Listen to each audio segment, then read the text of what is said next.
नमस्कार, NH1 news में आप सभी दर्शकों का स्वागत है। मैं हूं रंजीत ठाकुर। जम्मू कश्मीर में PHE डेली वेजेस की जो स्ट्राइक है पिछले कई दिनों से लगातार चल रही है और आज भी आप सुबह से देख रहे होंगे कि किस तरीके से PHE के जो डेली वेजर्स हैं उन्होंने भारतीय जनता पार्टी के जो स्टेट अध्यक्ष हैं रविंदर रैना उसका घेराव किया और उनसे सवाल तलब किए और उनसे ये चीज़ बताई कि उनका इशू जो है कई सालों से जो है वो लटका पड़ा हुआ है। लोगों को 20-20 साल से ज़्यादा का वक्त हो गया है PHE में लगे हुए, अलग अलग डिपार्टमेंट्स में लगे हुए, मगर अभी तक वो लोग परमानेंट नहीं हो रहे हैं और वो लोग जो है बहुत ज़्यादा मुश्किलात फेस कर रहे हैं, मगर सरकार जो है कोई भी फैसला उसमें नहीं ले रही है। और इस पर आज हम बात करेंगे। हमारे साथ इस समय जम्मू कश्मीर के कैजुअल लेबर जो यूनाइटेड फ्रंट के प्रेसिडेंट हैं इस समय तनवीर हुसैन, इनसे बात करेंगे। तनवीर जी, आप मुझे बताइए, लगातार आपसे हमारी बात होती रहती है, मगर जो इशू है वो कई सालों से बना हुआ है। आप लोगों ने भी सड़कों में बहुत से डंडे खाए हैं, बहुत बार ये इशू उठाया गया और आज हज़ारों की तादाद में जो डेली वेजर्स थे वो रविंदर रैना का घेराव कर रहे थे। किस तरीके से देखते हैं आप? देखिए रंजीत जी, सबसे पहले मैं आप NH न्यूज़ का बहुत थैंक्स करता हूँ। हमेशा से आप वॉइस रेसो की आवाज़ उठा रहे हो। देखिए, जहाँ तक गहरावों की बात है, गहराव आज नहीं, गहराव बल्कि 94 से लेके आज तक होते आ रहे हैं। वो लाठीचार्ज जो वो गहराव होते आ रहे हैं, लेकिन कहीं ना कहीं अब जो है मसले का हल चाहते हैं तमाम वर्कर, चाहे वो PHE के हैं, वो PDD के हैं, वो बाकी जितने भी यहाँ पे अलग डिपार्टमेंट से साथी हैं, वो मसले का हल चाहते हैं। देखो, कितनी बार हम घेराव करें, कितनी बार हम लाठियाँ खाएंगे, कितनी बार हम लोग जो है सड़कों पे आएंगे। आप देखते हैं ऐसा एक सेक्टर है कि लगभग इसमें कोई 2 या 3 हज़ार लोग ऐसे हैं जो अभी रिटायर होकर घर चले गए हैं। तो आज कहीं ना कहीं जिस तरह से एडमिनिस्ट्रेशन ने PDD के साथियों को रिसेंटली आपने देखा कि 12,000 लोगों को परमानेंट करने का फैसला किया गया, उसके बाद परसों एक आर्डर जो है वो करने का फैसला किया गया। तो आज मेरा आज सेक्रेटरीट का विजिट भी होगा और आज ये भी है कि लगभग 3:30 बजे के करीब कोई एक मीटिंग जो है वो चेयर कर रही है, चीफ सेक्रेटरी साहब चेयर कर रहे हैं। पूरी नजरें रहेंगी उसके ऊपर आज, और हम कोशिश करेंगे कि जो लड़ाई हमने काफी संघर्ष लंबा किया, आप खुद जानते हैं कि 2014 से लेके जिस तरीके से हम सड़कों पे रहे हैं, कि हमने किस तरह से लाठियां खाई, किस तरह हम रोडों पे गए, और डेली वेजर जिसकी आवाज दबती थी हमेशा जम्मू कश्मीर में, उस आवाज को उठाने में जम्मू कश्मीर कैजुअल फ्रंट या all JNK PHE ITH civic land association जो हमेशा रोडों पे रही, और आपने खुद वो देखा है, चाहे वो भूख हड़तालें हों, चाहे वो पानी बंद की काल, और आज भी जो all JNK PHE ITH civic association है वो काम हड़ताल पे आज कंटिन्यू 10 दिन से ज्यादा उनको हो गए हैं। लेकिन सरकार को कहीं ना कहीं चाहिए, देखिए जब स्ट्राइक होती है तो आम पब्लिक को परेशान होती है। काफी डेलीगेशन हमारे पास भी आए तो पानी की काफी परेशानी, इसलिए सरकार को चाहिए कि इन लोगों से बात की जाए, इन लोगों को बुला दीजिए। कोई किसी को शौक नहीं है रंजीत जी की वो सड़कों पे आके प्रोटेस्ट करे, किसी को शौक नहीं, डोडा से उठ के, रजौरी से, पुंछ से उठ के जम्मू में आके 2,000 रुपए खर्च करके प्रोटेस्ट करे। हर लोगों की परेशानी है। अगर इस बार भी LG एडमिनिस्ट्रेशन मसले को हल नहीं करती, मुझे लगता है कि आने वाले जब कोई पॉपुलर गवर्नमेंट यहाँ पे होगी कि वो इस मसले को हल कर सकते हैं। क्योंकि लास्ट टाइम आपने देखा होगा 2014 में श्यामलाल जी मंत्री थे PHE के और अब्दुल रहीम नासर राठौर थे। 2014 की पहले की बात करूं तो जब एक बार ये मुद्दा हल होने पे आया, जब 61,000 का अप्रूवल मिला था, उस टाइम NC का उठा, उसने बोला 2,000 मेरा डाल दो, कांग्रेस का उठा ने बोला 1,000 मेरा डाल दो, 500 मेरा। इस में लटकने में ये है कि आज लड़ते लड़ते मसला जो है इतना ज्यादा लंबा चल गया है। अब हमारी सरकार से यही अपील है कि एक तो आज जो मीटिंग, जो अभी तक सोर्सेज तो यही कह रहे हैं कि मीटिंग स्टैंड है, शायद आज शाम तक जो है इसका कोई रिजल्ट निकल के सामने आ जाए। फिलहाल तो सरकार से अपील है कि इस मीटिंग में आज की रिजल्ट आए।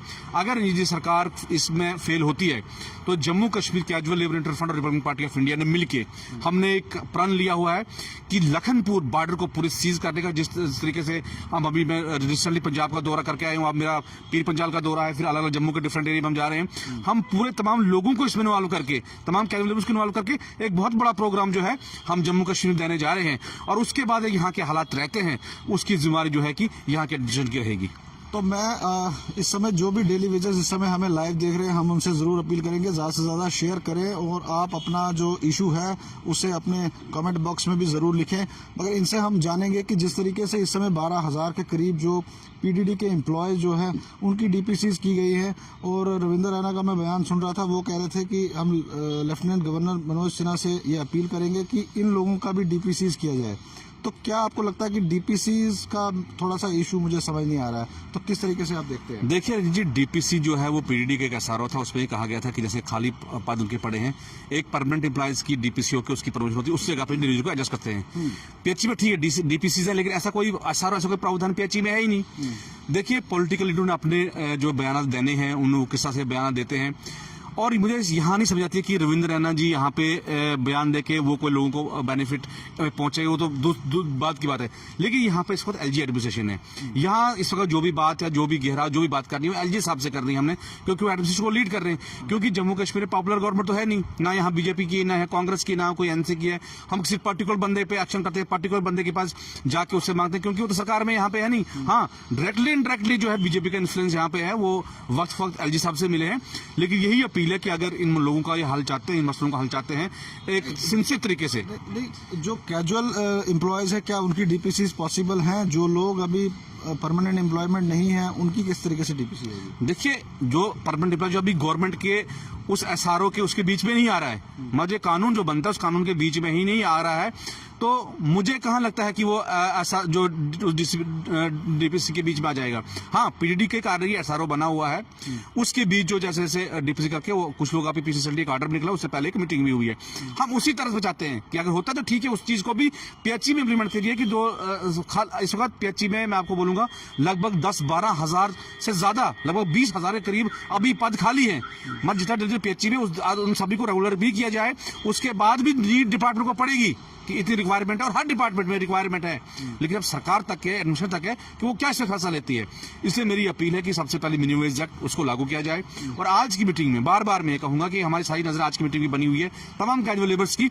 अगर आज की मीटिंग में ये मसला हल नहीं होता है, फिर आने वाले वक्त में जो तूफान जम्मू कश्मीर खड़ा होगा, फिर 1 या 2 दिन का प्रोटेस्ट टीम धरना गिराव नहीं होगा, फिर एक लंबी किसान लड़ाई जो है जम्मू कश्मीर लड़ी जाएगी, और उसकी तमाम जिम्मेदारी जो है यहाँ की सरकारों की होगी। फिर तो जो आपने रूट कॉज मैं देख रहा हूँ, ये बहुत लंबा देखा जा रहा है, जद्दोजहद है, बहुत पुराने एम्प्लॉयज़ लगे हैं। आपको क्या लगता है कि सबसे बड़ा रूट कॉज क्या रहा? पॉलिटिकल लोगों की, जो उस समय जो लोग उनके पास काम करते थे, किसी को 500 रुपये पे लगाया, किसी को फ्री में लगाया, कोई उनके घरों में काम करते थे, इस तरीके के इल्ज़ाम जो हैं बहुत सालों से लग रहे हैं। और आपको क्या लगता है कि जो 1 लाख से लंबी ये तादाद हो गई और ऐसे ऐसे लोगों को लगाया गया जिनकी कोई क्वालिफिकेशन नहीं थी, जो दूसरे बेसिस पे थे, तो किस तरीके से आप देखते हैं?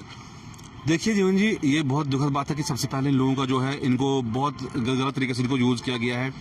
आप देखिए कि 500 रुपये पे आज क्या मिलता है। 2014 में जब मैंने एसोसिएशन बनाई अपनी ऑल जे एंड के पीएचई ट्रेड सीपर का एसोसिएशन लेके हम पीएचई के अंदर आए, उसको तरह बात करूं मैं, आपकी धर्माड़ी हो गया, आपका मैंने पहले भी जिक्र किया था, आपका डोडे के फार फ्लंग एरियाज हो गए, पुंछ हो गए, रजौरी हो गया। इस टाइम में क्या किया था, 500 रुपये पे एक मुलाजम रखा गया था, और उसको पूरे साल एक 500 रुपये में जान लेते थे। और वो 500 रुपये कब मिलता था उसको, या दिवाली के दिन या ईद के दिन। उसके बाद जो जुल्म हम लोगों को देखा नहीं गया, एक टीम जो निकली, जो हमारे आज बाकी साथी संगठन को चला रहे हैं, तो एक सोच बनी कि हमारी, कि लोगों के खिलाफ हम लड़ें। तो हम निकले और एक लंबी लड़ाई, 250, 300, 350 दिन के लंबे संघर्ष, उसके बाद इन लोगों को एक मिनिमम एक वेज पे लाया गया, सबको एक यूनिफॉर्म वेजेस दी गई। उसके बाद दूसरी लड़ाई ये लड़ी गई कि क्या होता कि अकाउंट, जैसे जब इनके शीट्स बनते थे, जे इनको बाई हैंड कैश देते थे, उस कैश को सिस्टम को इसी एसोसिएशन ने बंद कराया, उनके अकाउंट में डायरेक्ट पैसा गया। और मानिए कि जम्मू कश्मीर कैजुअल लेबर्स की आवाज यहाँ को दबी हुई थी, इस आवाज को उठाने वाला हमारा फ्रंट और हमारी एसोसिएशन थी, जिसने आज जो लड़ाइयां आप देख रहे हो सड़कों पे, ये कहीं न कहीं प्रेरणा है उस वक्त की, उस टाइम से लोग तैयार किए हुए हैं कि अपने हकों से लड़ना किस तरह है। लेकिन फिल फोर जब हमें लगा लास्ट एंड पे कि सरकार अब मानने वाली नहीं है, और फिर हमारे लोगों ने फैसला किया कि तनवीर हुसैन को अब एक्टिव पॉलिटिक्स में जाना पड़ेगा। और हम एक्टिव पॉलिटिक्स में आए हैं, हम इसी चीज के लिए आए हैं कि गंदगी को साफ करना है तो गंदगी में उतरना पड़ेगा। तो हम आज ये पूरा आश्वासन लाते हैं जम्मू कश्मीर कैजुअल लेबर्स को, तमाम पीएचईज के जितने डिपार्टमेंट्स हैं उनके साथियों को, कि अगर आपके साथ इंसाफ नहीं होता है तो पहली गोली अपने सीने पे हम खाने के लिए तैयार हैं। और एक बहुत बड़ा आंदोलन जो जम्मू कश्मीर आने वाले टाइम में आप देखोगे, क्योंकि हम क्रांतिकारी हैं, हम आंदोलन से निकले हुए लोग हैं। हम यहाँ पे जो हमें किसी पार्टी ने फ्लोट नहीं किया है, हम किसी पैराशूट के जरिए नहीं आए हैं, हमें लोगों ने भेजा है, हम बाई चॉइस आए हैं, बाई चांस नहीं आए हैं। और इन लोगों के लिए जिस किस्म की लड़ाई लड़नी हो रही जी, हमारा यूनाइटेड फ्रंट, हमारा एसोसिएशन जो है 24 घंटे के लिए तैयार है। मगर एक चीज हमेशा से देखी गई है कि जो भी इतने बड़े एम्प्लॉयज थे, कम से कम 60,000 के करीब, लाख के करीब, और इतने सालों से उनकी एक्सप्लॉयटेशन हुई है। और कई बार ये भी इल्ज़ाम लगता है कि जो लोग इस समय अलग अलग यूनाइटेड फ्रंट्स से बन के आते हैं, या जो अलग अलग ट्रेड यूनियन से बन के आते हैं, वो लीडर्स तो फ़ायदा ले जाते हैं, मगर गरीब लोग मारा जाते हैं। जिन लोगों से आपने देखा होगा, इतनी बड़ी बड़ी रैलीज़ में वो लोग आते हैं, इतनी दूर से लोग आते हैं, अपने पैसे खर्च के आते हैं, पार्टी को फंड करते हैं। आपको क्या लगता है कि कई नेता जो हैं उसका बहुत फ़ायदा लेते हैं? देखिए, जो पुराने ट्रेड यूनियन लीडर्स थे, मैं किसी का नाम नहीं लेने दूंगा यहाँ पे, बड़े बड़े नामी गिरामी लोग थे जिन्हें बड़ी बड़ी मूवमेंटें चलाई, बाद में कोई सरपंच बन गए, किसी ने किसी के पार्टी के टिकट लिया इन डेलीवेशन को यूज़ करके। हमने उनकी दरिया बिछाई, हमने नारे दिए और लास्ट पे एंड ऑफ डे क्या होता है कि अपने बेनिफिट मिलाकर ये दिए। देखिए सरकार को मैं बाद में उस शुरुआत रहा था, पहले हमारे लीडर जिनको हमें लीड किया, मैं 2014-15 की पहले ही बात करूंगा कि अगर पहले से ही एक ईमानदारी से लड़ाई लड़ी जाती है। 2014 में आप देखना कि 2014 में जब एक मीटिंग बुलाई गई थी श्रीनगर के अंदर, उमर अब्दुल्ला ने बुलाई थी, उसमें तमाम ट्रेड लीडर्स को जो है बुलाया गया था कि आप वहां पे आइए और आप क्या चाहते हैं, आप 58 से 60 चाहते हैं या लीडर का मसला हल करना चाहते हैं। उसमें कुछ ट्रेड यूनियन लीडर्स जिन्होंने इस चीज को प्रेफर किया था, पहले 50 to 60 जो है उस एनाउंसमेंट को बढ़ाया जाए। अभी लीडर की इशू को हम देखेंगे। दुख इसका बात है उस टाइम कोई हमारा लीडर उस मीटिंग के अंदर बैठा होता है, ठाकुर जी शायद आज ये धरने पर रोड पे नहीं मिलते, ये लाठीचार्ज नहीं मिलते, लोग जिस तरह हमारे रिटायर हो जाए, आज शायद ये सीन नहीं मिलता। और फिर 2014 के बाद मजबूर होके फिर हम हमारे फ्रंट को सामने आना पड़ा। और पहली वाइस तनवीर हुसैन की जम्मू कश्मीर में ये बात जो मैं दावा ठोक के कहता हूं कि 2014 का पहला ऐसा लीडर रहा जिसने तमाम एसोसिएशनों को छोड़ के अपने दम पे जम्मू कश्मीर लीडर्स एसोसिएशन को जन्म दिया और लड़ाई लड़ी। और आज अगर तूफान सड़कों पर जम्मू कश्मीर के अंदर देख रहे हो आप, आज उसी लड़ाई का उसी प्रेरित होकर आज लोग सड़कों पर लड़ रहे हैं। ये जो स्टेप हमने पहले उठाया। जी आप की बात सही है, आपने कहा कि मैंने बहुत लोगों को जो मोटिवेट किया, बहुत लोगों को सड़कों पे लाया, मगर आप मुझे बताइए उनको कहीं ना कहीं लगता है कि तनवीर हुसैन उन्हें लास्ट मौके पे छोड़ के चले गए, किसी पॉलिटिकल पार्टी में ज्वाइन हो गए, शायद उनका अपना हित होगा, उनको लग रहा होगा कि अब ये मसला सॉल्व नहीं होने वाला है, बेइज्जती कराने से अच्छा है किसी पार्टी में चले जाएं। ऐसे लोगों को क्या कहेंगे जो लोग? देखिए रंजीत जी, बहुत अच्छा सवाल किया। मैं चाहता था कि क्वेश्चन आप मुझसे करें। रंजीत, सबसे पहले अगर मैंने किसी भी पॉलिटिकल पार्टी में मतलब जम्मू की क्षेत्रीय पार्टी की बात करने जाना होता, तनवीर हुसैन ने अपनी टिकट लेनी होती है, आप भी जानते, तमाम लोग जानते हैं, हम किसी भी पार्टी में जाके अपना टिकट, अपना पद और पैसा लेके जा सकते थे। लेकिन हम जम्मू कश्मीर के ऐसे किसी भी पार्टी में हम नहीं गए, क्योंकि कल को ये लोग तनवीर ने शायद हमें यूज किया अपनी पावर के लिए। हम एक ऐसी पार्टी में गए कि जिसका जनाधार जम्मू कश्मीर कहीं पे नहीं है। उसका ये मतलब मैसेज सीधा सीधा कि हम लोगों के लिए लड़ना चाहते हैं, इन लोगों के लिए लड़ना चाहते हैं। और पॉलिटिक्स में जाने का कोई मेरा व्यक्तिगत फैसला नहीं था। इसमें जितने भी हमारे जम्मू कश्मीर कैबिनेट फ्रंट की सीनियर लीडरशिप है, चाहे वो जम्मू की चाहे वो कश्मीर की है, ये उनकी तरफ से मुझे बताया गया, ये बार बार रिपीट करूंगा, उन लोगों ने मुझे चीज की, तनवीर साहब अब वक्त आ गया है कुर्बानी देने का। अगर सरकार ऐसे नहीं मानती है, क्योंकि एक बहुत बड़ा वोट जो 60,000 लोग हैं, इसी के ऊपर यही लोग सरकारें बनाते हैं, गवर्नमेंट बाय दी पीपल और for the people of the people, यही लोग सरकारें बनाते हैं। और मुझे मजबूर होकर अपनी टीम ने मजबूर किया कि आपको इस चीज में जाना पड़ेगा, अगर गंदगी को साफ करना है तो उसके बीच में उतरना पड़ेगा। ये तनवीर हुसैन का फैसला नहीं था, तो हम यहाँ पे आए। और दूसरी बात मुझे ये बताइए कि पॉलिटिक्स में अगर नहीं जाए हम, अगर यहाँ पे पॉलिटिक्स में, तो इधर से हम कहते हैं कि पॉलिटिकल इशू है, इसे कहते हैं हम सोशल इशू है। अगर इशू में हम लोग खुद उतर के नहीं जाए तो मुझे बोले कौन जम्मू कश्मीर जा, कौन लोगों को आप इस वक्त कैबिनेट की बात छोड़ के अब युवाओं की तरफ थोड़ा आइए। कितना अनएम्प्लॉयमेंट रेट है, जरूरत है इसको ठाकुर जी एक बड़े ब्राइट डिमांड सोचने की। आप मेरे को बिल्कुल फ्रैंकली बताएं, ये इशू रिजॉल्व होने वाला है या दोबारा से ये वोट बैंक के लिए ये यूज किया जा रहा है? 12,000 एम्प्लॉयज जो पीटीडी के थे, उन्होंने जोर जबरदस्ती से जिस तरीके से उन्होंने अपना आंदोलन किया, उन्होंने तो सरकार को दिखा दिया कि वो क्या कर सकते हैं। तो बाकी एम्प्लॉयज की भी जो हौसला था वो जरूर बढ़ा है, गवर्नमेंट ने फैसला जरूर किया उनकी डीपीसी करने का। मगर आपको क्या लगता है कि आने वाले दिनों में उन लोगों को यूज ही किया जाएगा पॉलिटिकल गेन्स के लिए, या कहीं ना कहीं ये मसला रिजॉल्व होगा? अगर रिजॉल्व होगा तो क्या लगता है कि आपको 1 लाख लोगों को नौकरी दे सकती है सरकार, इतना दम है? देखिए रंजीत जी, रिजॉल्व होना ना होना अपने दम तक है। मैंने पहले आपको कहा कि हम पुराने ट्रेड यूनियंस के शिकार के लोग, अगर उस टाइम जिन लोगों ने चाहे पीएचई को लीड किया, चाहे उनने आल डिपार्टमेंट को लीड किया, अगर 94 के बाद ही ईमानदारी से लड़ाई लड़ी जाती तो आज ये वक्त नहीं आता। मैंने पहले जिक्र किया। लेकिन अब जो दूसरा सवाल आपने किया कि क्या इनका मसला हल हो सकता है, देखिए वो कोई चीज जहां में नहीं, दुनिया में नहीं है जो मुमकिन नहीं है, हर चीज मुमकिन है।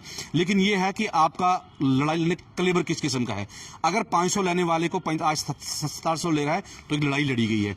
आज लोगों को आज अगर ये डिपार्टमेंट में आज रजिस्टर्ड है तो एक लड़ाई लड़ी गई है, तो फिर डिपार्टमेंट में ये लोग रजिस्टर्ड हुए ना, ये ऐसा तो नहीं हुए। अगर हम आज एक सीढ़ी से चढ़ के हम छत पे जा रहे हैं तो सीढ़ियां बनी तो हम रेगुलेशन पार्टी से मिनिमम एक्ट मांग रहे हैं ना। तो सबसे पहले तो इनका कोई ग्राफ ही नहीं था। जब 2015 में पहले टास्क सरकार के साथ हमारी हुई, सरकार ने बोला कि कौन से टेलीविजन, हमने तो कोई लगा ही नहीं है। अब्दुल रहीम नासर का स्टेटमेंट आप असेंबली को उठा के असेंबली का स्टेटमेंट देखिए, उन्होंने कहा कि जो 94 से हमें तो लगा दिया, हमने कोई लाइन लगाया ही नहीं। मतलब सरकारें मानती नहीं थी कि ये लोग थे। तो एक लड़ाई जो लंबी लड़ने के बाद सरकार को हमें ये बनवाया कि लोग आपके, और उनको फाइनेंस मिनिस्टर कराया, उसके बाद उनकी सैलरी इक्वल कराई। तो ये भी कोई बड़ी बात नहीं कि इनके लिए पॉलिसी नहीं बने या मिनिमम एक्ट नहीं मिले। लेकिन दम है यूनिटी का, इकट्ठे होने का, एक मंच पर लड़ाई लड़ने का। ये अपील रहेगी आपके कैमरे के जरिए मेरी तमाम लीडरशिप से जम्मू कश्मीर के कि एक मंच पे आके लड़ाई को लड़ना होगा और कोई चीज़ नहीं है जो आप हम नहीं पा सकते हैं। और तनवीर हुसैन उसका फ्रेंड आखिरी दम तक, आखिरी सांस लड़ाई को लड़ेगा और उनको अपना हिस्सा दिलाएगा और उसके बाद ही जो हम आगे बढ़ेंगे, क्योंकि आज जो भी हमें पोजीशन जो भी मिली है वो लोगों की वजह से है और इन लोगों को हम कभी भी जो है इनकी मुद्दे से पीछे नहीं हट सकते और आखिरी दम तक इस लड़ाई को दिल्ली जतर मतल लेना पड़ेगा। हम उसके लिए तैयार हैं। तो कभी कभी आपको दुख होता होगा, कभी पीडीडी के एम्प्लॉयज आप देखते हैं दूर दराज गाँव में जिस समय बर्फ़ पड़ रही होती है वो काम कर रहे होते हैं, किसी एम्प्लॉय को करंट लग जाती है, उसकी जान चली जाती है, उसके हाथ पाँव अगर टूट उसमें जल जाते हैं, उसको वो बेनिफिट्स नहीं मिलते जो मिलने चाहिए। पीएचई के एम्प्लॉयज़ की बात करें, फाइनेंशियल कंडीशन इतनी उनकी ख़राब है कि बच्चे वो पढ़ा नहीं सकते, घर से बाहर मजदूरी नहीं कर सकते, उनके राशन कार्ड में उनको एम्प्लॉयज़ गिना जाता है, उनको वो बेनिफिट्स नहीं मिलते। तो दुख तो होना चाहिए, सरकार को भी होना चाहिए। क्या आप लोगों को होता है ऐसा दुख? बिल्कुल रंजीत जी, इसमें कोई पूछने की तो बात नहीं। दुख क्यों नहीं होगा कि जो एक वर्कर भूखे रह के, जब भी आप फलांग एरियाज आप देखिए जितने भी हैं, आपका डोडा है, बागवा है, या उसके ऊपर आप कासीगढ़ के बैस राजगढ़ देखिए, आप पुंछ देखिए, आप टंगडार करना देखिए, जब उस बर्फ़ के हालात पे जब हमारे जो बिजली के डेली वहाँ पे लाइन को रिस्टोर करके जाते हैं, फिर उनको क्या हालत होती है आप खुद सोशल मीडिया में पिछली बार आपने विजुअल्स देखे। उसके बाद हमारे पीएचई के वर्कर जो भी पाइप लाइन टूटी थी, बर्फ़ में जाकर उस पानी को रिस्टोर करना, हमारे सफाई कर्मचारी जब सुबह सुबह सारे लोग सुबह सड़कों पर निकलते हैं, तो कहीं ना कहीं देखिए दुख तो होता है, क्योंकि इंसान एक दुख हर किसी को इस चीज़ को होना चाहिए। लेकिन मुझे लगता है कि कहीं ना कहीं सरकार जिस तरीके से इग्नोर इन चीज़ों को कर रही है, उसके लिए कुछ ना कुछ लोग, हम अपने लोग भी कुछ ना कुछ जिम्मेवार हैं। क्योंकि देखिए, अगर एक प्रोटेस्ट यहाँ पे कर रहा है, दूसरा उससे तीसरी अलग अलग जब आवाज़ें जाती है तो एक मैसेज सरकार में गल जाता है। इसलिए यूनाइट होके सबको लड़ना पड़ेगा। देखिए, आप आज कश्मीर में देखिए थोड़ी सी पॉलिटिकल एक्टिविटी हुई तो पीजेडीए बन गया।